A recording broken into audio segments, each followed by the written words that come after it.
Japanese language बोल्न नआएर हैरान हुनुहुन्छ, त्यसो भए यो भिडियो तपाईँको लागि।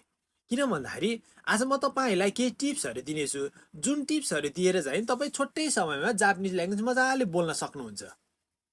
र टिप्सहरू के छ भनेर जान्नुभन्दा अगाडि चाहिँ नि मलाई फलो गर्नुभएको छ नि फलो गरिहाल्नु, यो भिडियो लाइक गर्नु र फेभरेट राखिहाल्नु। तपाईँको कतिजना साथीहरू केही समयमै मजाले बोलिरहनु भएको छ, तर तपाईँले चाहिँ हरदम फ्ल्यास कार्डहरू युज गर्ने, बुकहरू युज गर्ने गर्दाखेरि पनि तपाईँले जापानिज बोल्न सक्नु भएको छैन। र कतिले भन्नुहुन्छ यो भाषा त मेरो लागि हुँदै होइन भनेर है। त्यसो हो भने नेपालमा पनि कति स्कुल कलेजहरूमा राम्रो राम्रो मार्क्स ल्याएका स्टुडेन्टहरूले पनि बोल्न सकेको छैन। के तिनीहरू साँच्ची नै कमजोर हो त? र कति अवस्थामा यस्तो छ कि पढाइमा आलु तर ल्याङ्ग्वेज चाहिँ मजाले बोल्न सकिरहेका छन्। अब यो डिफ्रेन्ट के हो?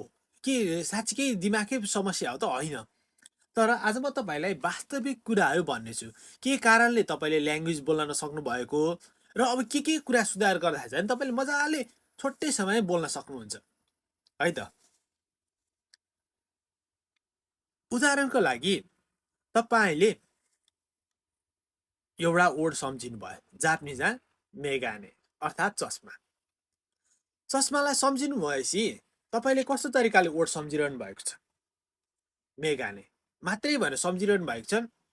त्यसो भए तपाईँले त्यो वर्ड 1-2 दिनमा बिर्सिनुहुन्छ र कहिलेकाहीँ सुनि नै हाले पनि तपाईँले बोल्न सक्नुहुन्न। यसको अर्थ यो है मात्रै हुन्छ है। तर आजैबाट तपाईँले यसो गर्न स्टार्ट गर्नुभयो भने तपाईँले जिन्दगी कहिले बिर्सिनुहुन्न। उदाहरणको लागि यो घडी, घडीलाई के गरिन्छ? लगाइन्छ। अब यो जापानिजमा भन्दा पर्दा के भन्दा यसलाई चाहिँ नि तोके भन्छ, तेदोके भन्छ है, हात लाउने घडी।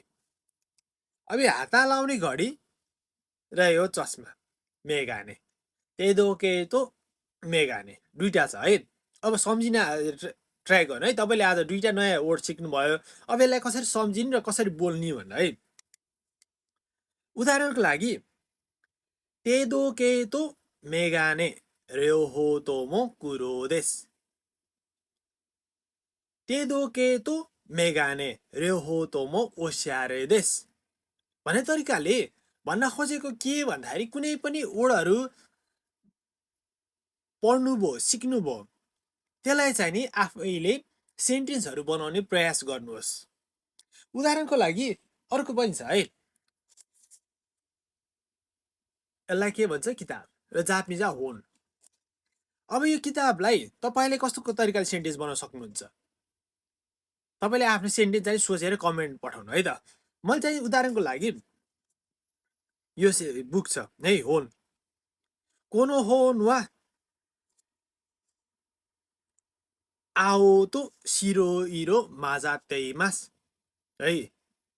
अब अर्को है, कोनो होनो सोतोगावा नि इरोन्ना जितो हितोनो एगा खाइते आरिमासु है। अब यो पनि कति अब भर है।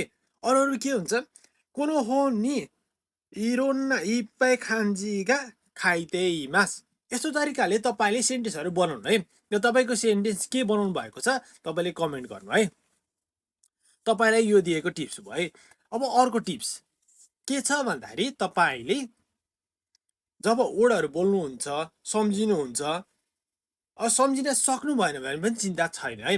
तपाईँले इनपुटमा चाहिँ राख्नु पर्यो र त्यसलाई रिकल चाहिँ नि गर्नु पर्यो। कतिजनाको बानी के हुन्छ भन्दा पढ्ने, रट्ने र 1-2 दिनमा बिर्सिहाल्ने, त्यसो चाहिँ नगर्नु है। उदाहरणको लागि तपाईँले होन, तोके भन्न चाहिँ नि आज मेगाने 3टा वर्ड सिक्नुभयो र यो 3टा वर्डमा चाहिँ नि तपाईँले अब आफूले सेन्टेन्सहरू चाहिँ बनाउन सक्नुहुन्छ है। उदाहरणको लागि तेदोके नि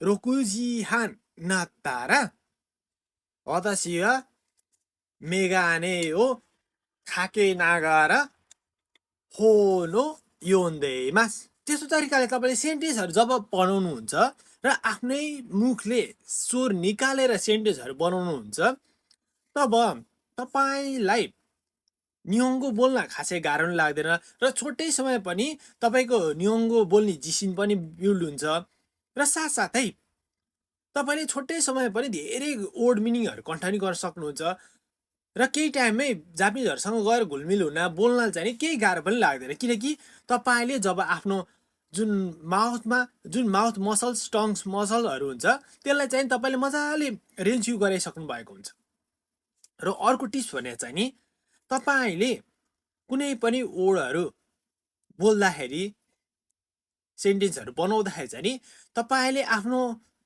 स्वरलाई चाहिँ नि काबुमा राख्न सिक्नु उदाहरणको लागि कति ताल मान्छेहरू बोल्ने बेलामा आत्तिनी हडबडाउने गर्छ तर के भन्दाखेरि एउटा वर्डहरू चाहिँ नि क्लियर सुन्निने गरी जब बोल्न थाल्नुहुन्छ र तपाईँ आत्तेर नर्भस भएर चाहिँ नि मान्छे हतार बोल्ने हुन्छ त्यसो चाहिँ नगरेर बिस्तारै साइलेन्टली जब आफ्नो स्वरलाई कन्ट्रोल गर्न सिक्नुहुन्छ तपाईँ नियमको चाहिँ नि छोटै समय मजाले बोल्न सक्नुहुन्छ यी त भयो केही टिप्सहरू साथसाथै मैले चाहिँ नि हरेक समयमा तपाईँलाई जापान रिलेटेड कुराहरू जापानिज ल्याङ्ग्वेज कल्चरको बारेमा चाहिँ नि सिकाउँदै आएको छु र कतिजनालाई थाहा छैन भने चाहिँ नि मलाई फलो गर्नु भएको छैन भने फलो गरिहाल्नु र साथसाथै युट्युबमा पनि जापान चाहिने जेलसम्म चाहिने इन्फर्मेसनहरू चाहिँ मैले सधैँभरि राखेको छु तपाईँले मेरो प्रोफाइलमा जानु र युट्युब लिङ्कमा गएर चाहिँ नि चेक गर्न सक्नुहुन्छ है मेरो युट्युबमा तपाईँलाई एकदमै जापान बसिन्जेलसम्म काम लाग्ने कुराहरू इन्फर्मेसनहरू चाहिँ मैले जहिले राखिरहेको छु